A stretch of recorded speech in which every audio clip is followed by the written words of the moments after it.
Look at that. I remember this. This is, remember the backyard gang? Backyard gang. We started with a couple families. I'm sure the neighbors were happy. I never even thought about that. Yeah, You know, we were a loud group. Jimmy would lead us in worship, and we'd have a little bit of worship, and you know, you would kind of talk about what the game plan was going to be, but it really didn't. I mean, that was fun. I enjoyed that on Sunday afternoons, but it didn't become real until you guys moved here. This picture here is pretty important because we had finally got a building. This is when we discovered we could get into the theater. We had a date, October 18th, 1998, but we didn't have any money left to market or tell anybody that we were starting. And so this guy, Bill Bewley, who wrote this article, calls me on the phone and he says, hey, you know, you were a wrestler here, and now you're back and you're planting a church. And he goes, well, how would you guys feel if on Saturday before the Sunday we would start, if I come down and interview you and do an article on that Saturday, how would that work? And for us, it was like, well, you're kidding me, because that's the day before we start. Now we can let people know via this. So the Lord supplied marketing through the newspaper for the entire region. The theater went under and we couldn't use it anymore. And that's when we got a call from Doug Crozier saying, hey, we want to come and build you a building. We launched for our new building, and this is before we even got into it. They came down and took a picture and did an article about it. We went from 650 to over 1,000 on the first weekend, and over 2,000 within a year. We had to move back out of this building, back to the new high school, so that we could build this building that we have here in Building 1. One step at a time, right? Yeah, I just didn't know we were going to have to take all those steps all at the same time.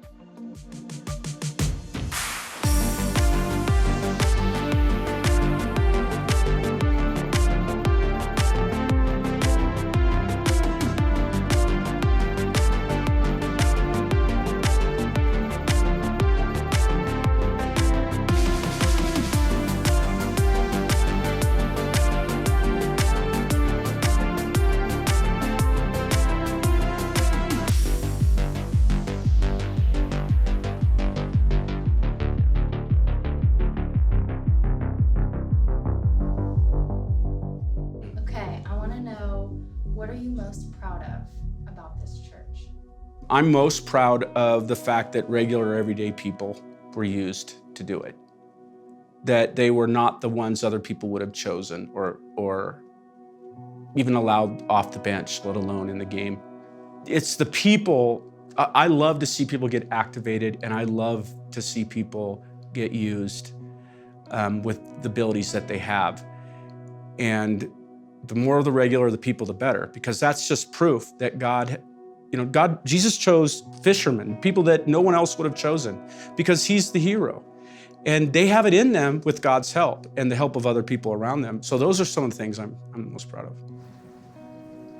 How do you feel about God using you in the ways that he's used you here over the years? Undeserved.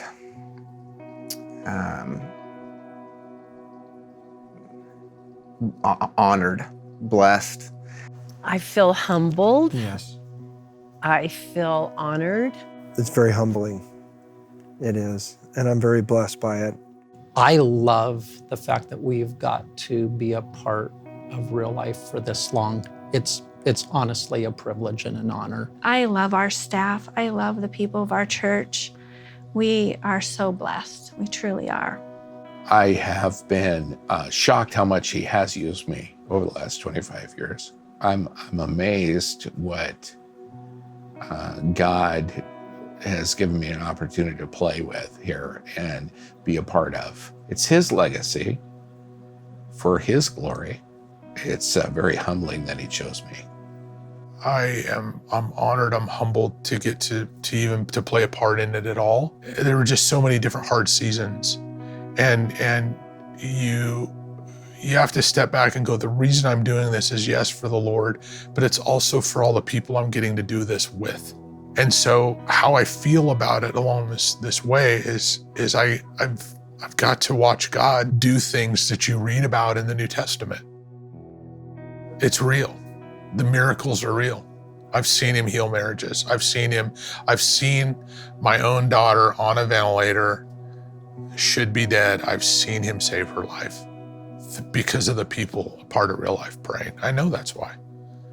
I've seen people that were addicted be healed. It just goes on and on and on and on, and what we've been able to see. And so how I feel about it is honored, humbled.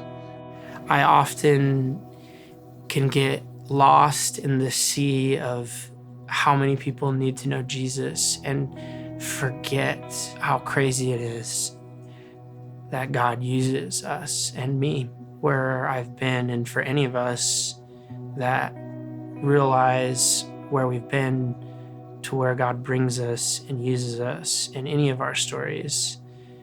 You often can get lost in the moment of what current things are going on in your life and forget where God has brought you and what he has done. And there's this thing throughout history, really, in the Bible, where each person you read about, whether they were ministers or they were just average people, they go, God, who am I? God, who am I to be used? You send anyone else, Moses, send anybody else. I can't be used by you. And I think what we've seen is when we have a whole group of people that understand that regardless of your fears, your insecurities, regardless of where you've been or where you think you can go, when we decide to go, here I am, Lord, send me, that God is going to show up and work through it, even if we're afraid. I think that the way that God reveals truth to the world as he has claimed is through his church. And oftentimes it's really easy to reject the church. I did. And I rejected it because I didn't see it, I wasn't willing, but also because people were not willing to do what they were called to do. And I could write a list as long as the day is about all the things that Real Life is not, that we haven't done well, and we're going to continue to mess up and have to ask forgiveness for and all the sorts of things.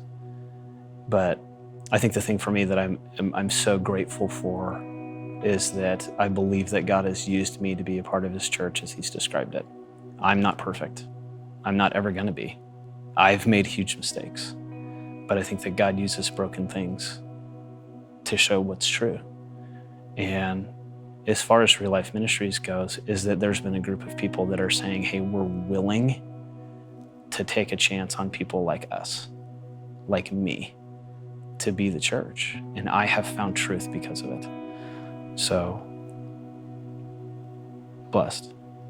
You know, if God would have showed us this whole picture of where it is now, back then, there's no way I would have come because it's so huge and massive. But God kind of knows that, I think. And so he just kind of gives you a little bit at a time to step forward. And each time you get to choose, you know, am I going to be obedient with that one thing he asked you to do? And it's pretty powerful once you see it that way. You see it as a chance to be able to step into what he's already doing. You don't have to do anything but that one thing.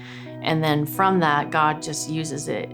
And so it's been, in my own faith, being able to walk that out has been such a blessing to be able to be a part of something that God is doing. It's been amazing watching God work, what he did, and what he is still doing, and even like, man, what else is he gonna do? He's not done. Now we get to look forward to what is God going to do next. What do you kind of hope for the future of Real Life? That Real Life is not a fad. That's what I hope. And I think hope is defined as confidence in what's not seen. I believe that we've been given everything in order for that to not happen, to make that a reality. I have confidence in my own story that it's possible, because I've lived it. I've seen it.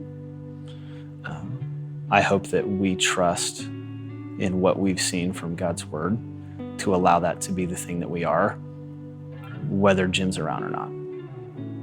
But if I could say anything, I think that that would be his greatest desire. For him and for the Grubbs and for, every part of that original crew that was there, that has always been their hope, is that it wouldn't end with them. When you think of that, it's like, even now we're praying for who's the next? Yeah, because as some of us retire, what does that look like? And we have to be responsible for, looking around and saying, hey, invite those people up into ministry. The four of us have ever said it, but I know the four of us still pray the same thing. God, bring the leaders. Yep. God, help us to always be a church for the lost and broken, and help us to be focused on a relationship with you and to stay true to the word. Yep. I would say in 25 years, if we're still here and we're not praising Jesus with him, we're going to be praying that same prayer.